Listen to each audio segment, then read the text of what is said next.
welcome to another episode of the WealthLab Podcast with Scott and Phil. Scott, how are you, mate? Mate, I'm well. I thought I'd mix it up. And sorry for that awkward introduction, friends. I wanted Phil to go first because last time I realized I'd totally dominated the podcast. So if you're a first-time listener, welcome. I love the sound of my own voice, so that's good. Mate, a bit of an interesting one today. You know, I don't know if you're familiar with the old Charlie Munger, Berkshire Hathaway fame. His quote, the first 100,000's a bitch, but you got to do it. So that's what we're chatting about today, which is kind of, why is it so hard to get to 100 grand in savings, but then why has it suddenly become a hell of a lot easier after that point? Yeah, we'll roll in. Scott. Well, I mean, I think the analogy would be is once you've got the snowball running, then you can keep going a lot harder. But what does that actually mean? Like in like a gritty detail, like what does that look like for someone listening to this podcast who wants to start building wealth? And why is that 100 grand the hardest 100 grand to find? Mate, I'm so glad that you asked. So you know that I love playing with spreadsheets, so I've been playing with the spreadsheet.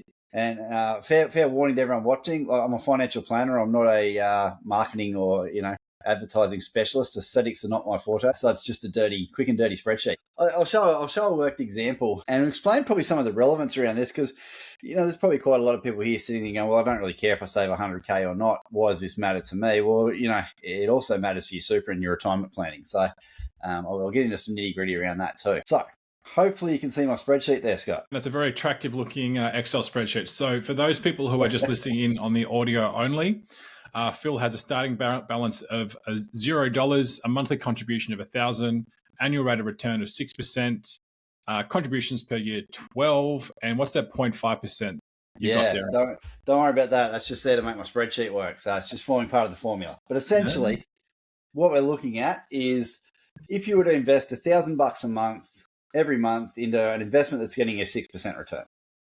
That's it. Simple as that. So for the first 12 months, you invest 12 grand and you've got $335 on top of that. So you've made 335. Spot on. Exactly right. So if you continue to do that, $1,000 every month, getting a 6% return, it's going to take you 7 years to save 100 grand, just to touch over 100 grand, which actually is not too bad going. So if you had to spare $1,000, that's a pretty quick way to get there. The thing is that that time comes no matter what. And it's going to come either way. Either you save that money, you don't. That time will come towards you and pass. Yep. So the best time to start building is yesterday, and the second best time is today. Yeah, spot on. Your first 100 grand, it's a grind. You got to find $1,000 every month. It grows slowly, it takes a bit of time, but after 7 years, you'll get there. Now, what's really interesting is your next 100 grand. So to get from 100 to 200, it's not 7 years, it's about 4.5 years.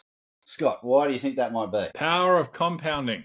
Power of compounding, exactly right. I will point out, though, that you're still contributing as well. So you are still continuing to do the same contribution amount every month per month in that time frame, but you do just halve the amount of time it goes from 100 to 200,000. Exactly right. And that's, compounding. We talk about compounding. You hear the word get thrown around a fair bit. And if you've spent more than 3 seconds on TikTok, you've probably seen videos on it before. But, effectively what that means is you're earning interest. You're earning that 6% interest on the money that you've got saved. The more money you've got saved, the more interest you're earning. And then you're earning interest on that interest. And it snowballs, exactly like Scott said at the start, that snowball effect. It starts to snowball. So you're sort of 4.5 years to your second 100. You're then down to 3.5 years to your next 100 and down to 2.5 for the 100 after that. So $1,000 a month, a 6% rate of interest for 20 years is getting you to about 460 grand. Not bad going. Now, I've done a second table, and the reason I did this was purely out of my own frustration of talking to a lot of 40-year-olds that don't want to contribute to super because they want to spend their money on other stuff. And the reason I included this was to highlight the difference in starting early to starting late and how much more you need to do to get to the same place. So if you put off starting saving money for 10 years to get to the same end balance at the same time, you actually need to contribute $2,500 a month, not 1,000, which is a huge difference. That's the power of compounding and starting early and how much power that has and why when I'm talking to you as a 40-year-old saying you need to start considering some super contributions or something like that if you want to be able to retire at 60 and have a good life, and you say, no, I want to go and buy a new ski boat. That's why I find it frustrating. The later you start, you come back to me then when you're 50 or 60, we now have to really start making serious sacrifices, because instead of finding $1,000 a month, $500 a month, whatever it was back at that time, now you got to find, double or triple that. So we'll just clarify. So the physical numbers that Phil's talking about is that $1,000 a month for 10 years and then another 10 years on top. So a total of 20 years contributions, compounded at a 6% return, creates $462,000. And if you started at year 10, it takes the same dollar amount. You basically need to contribute 2.5 times more. What this would look like in reality, this would be the difference between a 45-year-old kicking off and a 55-year-old kicking off. Yeah, exactly. A lot of people come to us in their 50s. Can you do this live? Is I like to tell my clients, which is like, all right, look, you want to retire at age 67. Mm-hmm. And let's just, imagine you've got a balance of $465,000 when you retire. But I want you just to hold off for an extra 2 years. So I want you to give me 2 more years of work. Can you hang in there for another 2 years? And then some people say yes, some people say no. Let's say, for example, we hold off and we don't retire at age 65 and we just keep working to age 67 at a 6% compounding. How much extra are we going to get? So if we just drag that out for an extra 2 years. There we go. Another nearly 100 extra $1,000. Yeah, about 100. So your balance, if you can hang on and not retire and just continue to work and sort of grit through it, the difference is retiring with $462,000 or retiring with $550,000. Yeah, exactly right. Which makes a whopping difference. It probably funds another 3-4 years, depending on how much you're spending. So Phil, if we just create it as a drawdown now, can you just go, let's go 426 times 5%. So if you're balanced with a 400, so should you retire age 65, you're going to have around about 23,000 of income being generated. Or if you can hang on for an extra 2 years, same interest rate percent, you're going to have 27,000. So 23,000 versus 27,000. And that's a passive revenue that's going to come at you. So it's a really, really big difference going forwards. And important to point out too, we're not saying if you get to retirement with a super balance of, $440,000 that you're only getting $23,000 a year to live off. We're saying that's the income generated without actually drawing down any of the capital. So, the less of your capital you have to draw and the more you can live off the earnings on that money, the longer it's going to last. What are some tips? What do you got? Well, actually, I was going to move. What are your tips, Phil? Because I've got my talking points, but I'm interested because I know this is a point that's close to your heart. We've been sticking very rigidly to a budget. So I've got some goals in mind. I've got some things I want to go and do, and this requires very stringent and rigid budgeting. Get on top of what your expenses are is the first step. Have a really clear understanding. And I wouldn't say don't look at this from a week-to-week perspective or a fortnight-to-fortnight perspective or whatever. Build a spreadsheet, go to the Money Smart website and use their budget tool, whatever. If you're one of our clients, we've got some stuff we can send you if you want to use ours. I don't really care what you use, but look at it over a 12-month period, month by month. What comes into that month? What have I got a budget for? And think of everything, not just the stuff that's being direct debited from your bank account. Plan for your car services, plan for your, a bit of fat in the budget for replacing appliances, buying clothes, presents, whatever. Make sure it's all in there. Budget out over 12 months and make sure every dollar in your budget has a job. So when it rolls in, all your non-negotiable expenses first, work out your savings, all that sort of stuff. Plan it out, have it clear. Step 2, then go through that and look for any crap you can cut out. Where am I wasting money? Where's the leakage? Subscriptions are a great one. You will end up with 20 of the things and you can only watch one at a time. So, stuff like that. Where can I cut some fat? And then just stick to it. And it helps, my wife and I are great at keeping each other accountable. It's the other thing we were laughing about the other day. I spent $50 on something that I shouldn't have, and didn't take long before I got the text message. I think so. There's two key elements to this, which is total and raw openness, which is ensuring that both partners, you and your spouse, have access to the same bank account and have a shared spending goal. Which is, for example, I'm just picking around. We want to go to Thailand in 2 years' time. We want to buy their house in 5 years' time. We want to have a $500,000 superannuation balance in 20 years' time. Both of you need to have this agreement, because if just one partner is saying you need to spend less money and the other partner is going, I don't care, I'm busy, I've got things to do, that is the key recipe for things falling apart. You do need to have that conversation. It's the barefoot date night. It's literally just saying right now, in the car, talking to your spouse, saying, right, what are our key goals? Let's work our way back. And we're kind of hammering this point, why are we talking about budgeting? Well, that's about finding that $1,000 a month to invest as a 45-year-old. Or if you're a 55-year-old, being comfortable going, all right, we're going to push this out till we're in our 70s. That's, we're going to live to our 90s, and we want to have a good quality of life in retirement.